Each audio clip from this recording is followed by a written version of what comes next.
texto na Bíblia que faça essa afirmação: eu sou igreja.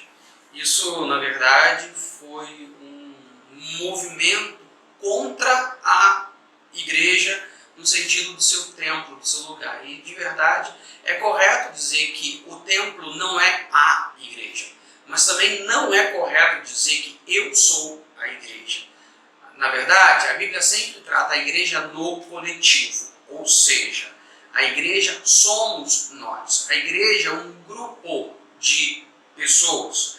E aí, sim, juntos nós somos a igreja para fazer coisas de igreja. Existe na palavra de Deus o que nós chamamos de mandamentos da mutualidade, aquele famoso uns aos outros, sabe? Então, amai uns aos outros, perdoai uns aos outros, orai uns pelos outros e por aí vai. E essas coisas a gente faz, sobretudo, aos domésticos da fé, como diz o apóstolo Paulo. A gente faz, em primeiro lugar, aqueles que são igreja.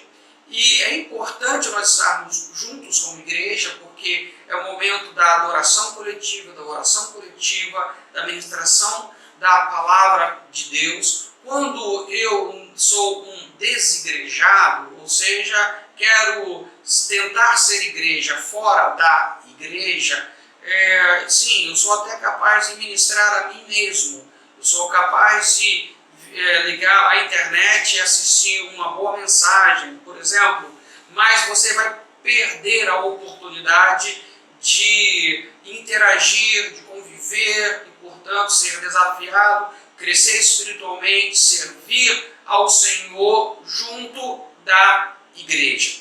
E o que nos faz pensar também na importância da igreja nesse sentido coletivo é porque Deus o tempo todo, como eu disse há pouco, nos trata no coletivo.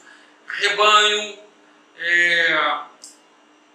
e outros termos que agora me fogem, que falam justamente sobre essa ideia coletiva, a lavoura de Deus, exército de Deus, corpo de Cristo, enfim. Então, porque Deus também, uma outra coisa, nos daria pastores se não houvesse rebanhos? Para que seria a utilidade do pastor se cada um fosse pastorear a si mesmo em sua casa? Portanto, Deus pensou a igreja e pensou a igreja todos juntos.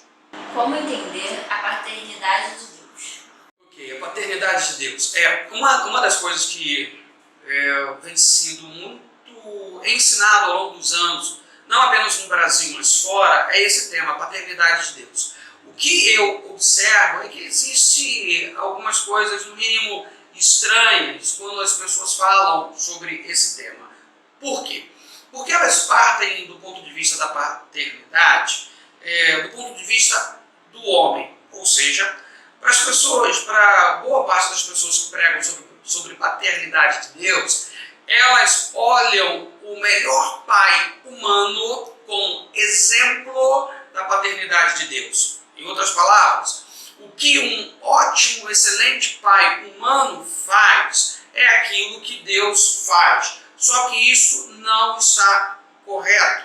Na verdade, a paternidade precisa ser vista do ponto de vista de Deus. Não tentar comparar a paternidade de Deus com a paternidade do homem para tentar ter uma ideia e aí, então depois concluir que Deus, como pai, é parecido com os melhores pais humanos. Mas, se você pensar, por exemplo, em um pai que deixa o filho ter fome, em um pai que castiga severamente o seu filho, um pai que deixa o seu filho sofrer, que pai é esse?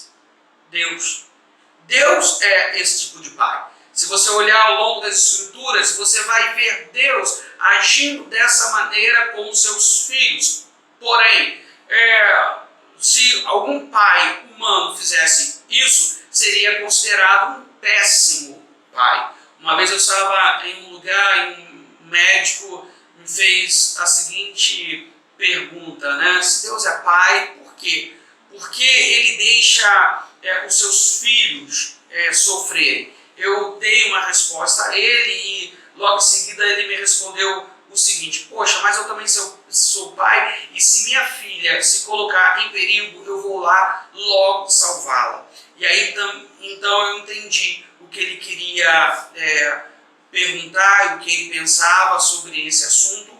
Então eu disse para ele: ok, você acha que a bondade de Deus se limita a essa vida, mas a paternidade de Deus se expressa no seu grande amor quando ele envia Jesus a morrer pelo homem. Ou seja, essa foi a maior expressão da paternidade e do amor de Deus. O que de melhor Deus poderia fazer pelo homem, ele já fez. Por isso, esse Deus que é Pai é capaz de fazer coisas que nenhum pai humano é capaz de fazer. Portanto, é errado comparar a paternidade de Deus com a paternidade do homem.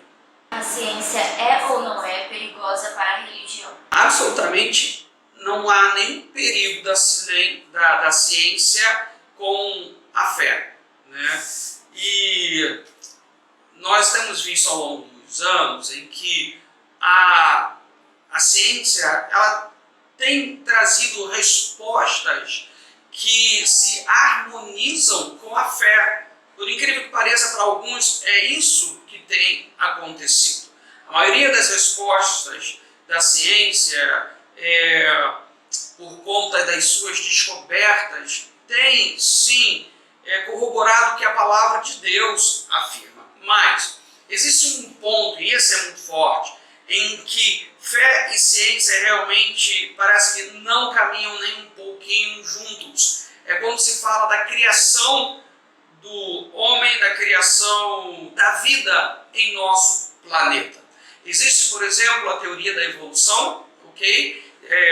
Que foi formulada por Darwin, em que ele diz que a vida surgiu do nada e a partir de várias sucessões de desenvolvimentos, evoluções, ela chegou até onde nós estamos hoje. Agora, isso é o que diz a teoria de Darwin. O que a palavra de Deus diz é que Deus, ele criou todas as coisas. E, obviamente, todo cientista, ao olhar entre a teoria de Darwin e a palavra de Deus, por ser cientista, ele escolhe a teoria de Darwin. Não porque a teoria de Darwin ela é perfeita, ela é completa em suas respostas. Aliás, o próprio nome, teoria, já diz tudo. Teoria não é lei, teoria é apenas uma teoria, não existe comprovação. No dia que a teoria de Darwin deixar de ser uma teoria, ela vai se chamar lei de Darwin. Mas sabe quando isso vai acontecer? Nunca. Porque a palavra de Deus tem a última palavra. Deus tem a razão de todas as coisas.